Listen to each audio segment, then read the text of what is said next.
Tukuyin po natin yung sinasabi ni Sir Dato dito na tatlong klase ng tao na hindi dapat pinapapasok sa buhay ng mag-asawa. Tatlong klase ng tao na hindi mo dapat pinapapasok sa buhay ninyong mag-asawa. Kasi hindi lahat ng tao na malapit sa inyo ligtas para sa pagsasama nyo. May mga taong hindi naman asawa nyo pero sila pa rin ang sisira sa katahimikan ng buhay nyo. Kaya una, ahas. Una, ahas. Ito po para sa akin, yung tinutukoy niya dito, yung mga kaibigan, best friend, kumare, kumpare na ka-opposite sex natin na naghihintay lang po sila ng pagkakataon o naghihintay lang sila ng butas para makapasok sila sa buhay natin. Ito yung taong hindi dumarating kapag maayos kayo. Lumilitaw yan kapag may lamat na, kapag mahina ka, kapag magulo kayo ng asawa mo, kapag naghahanap ka ng makikinig. Kunwari, concern, kunwari, payong lang, kunwari, nandyan lang. Pero ang hindi mo alam, unti-unti na palang sumisingit sa puwang na dapat inaayos nyong dalawang mag-asawa. Tandaan, yung ahas hindi sumisira ng maingay. Sumisingit yan habang sugatan ng pagsasama ninyo. Pangalawa, kontrolador. Pangalawa, kontrolador. Para po sa akin, sila po yung mga in-laws. Lalo na kung ah, nakatuloy kayo sa bahay nila or sa bahay ng mga in-laws natin.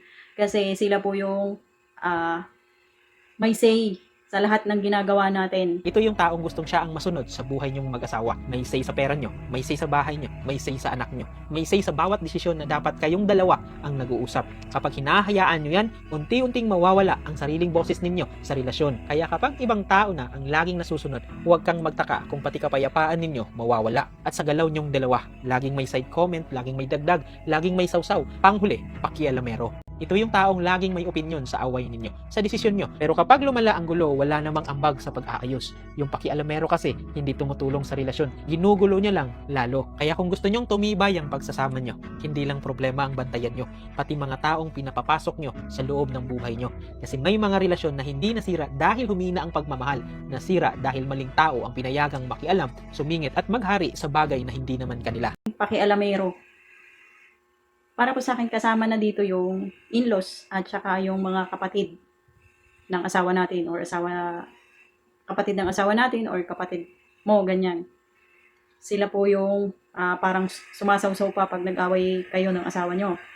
O kaya nga po napaka-importante na kapag nag-away kayong mag-asawa, dapat kayong dalawa lang ang nakakaalam. Although kung halimbawa nakikituloy tayo sa bahay ng mga in-laws natin, hindi talaga natin yan maiitago. Mapapansin at mapapansin nila yan. Pero, sa mga in-laws naman po, alam ko po na tumanda na kayo ng ganyan. At alam ko rin na yung mga problema na pinagdaanan ng anak nyo ay pinagdaanan nyo na. Hindi man kaparehong kapareho, pero halos magkapareho. Kaya alam ko na alam nyo kung paano ayusin yan. Ngayon, kung halimbawa may problemang ganyan yung anak nyo sa asawa niya, payuhan ninyo. Huwag naman makipaghiwalay, ha? Huwag naman makipaghiwalay. Payuhan ninyo kung paano aayusin yung problema. Kasi naniniwala talaga ako na tumanda kayo ng ganyan dahil pinagdaanan nyo na halos lahat ng mga problema bilang mag-asawa. At alam nyo na kung paano yun lulutasin. Alam nyo na kung paano aayusin. Kaya payuhan nyo po yung anak nyo kung paano aayusin. Kahit ayaw nyo yung manugang nyo, payuhan nyo pa rin. Kasi para sa akin, matanda kayo eh. Para ano pat naging matanda kayo kung kayo naman manunulsol na hiwalayin mo yung asawa mo. Kasi naniniwala po ako, as kayo ay magulang, kayo po dapat yung nagbibigkis sa manugang ninyo at saka sa anak ninyo. Bilang kayo yung magulang or kayo yung nakakatanda. Tapos, para naman sa mga kapatid na nakikialam or pakialamero at pakialamera, wag na po kayong sumausaw. Kasi problemang mag-asawa yan, dapat naiintindihan ninyo na hindi naman talagang maiiwasan na magkaroon ng problema ang mag-asawa. At kung may problema sila, hayaan nyo silang ayusin nila. Wag na kayong sumausaw kahit ayaw nyo sa asawa ng kapatid nyo. Wala naman kayong magagawa eh, kasi pinili na yun ng kapatid ninyo. Siya na po ang pumili para sa makakasama niya sa buhay.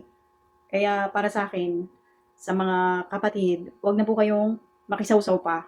Hayaan nyo silang lutasin yung problema nila kasi problemang mag-asawa yon.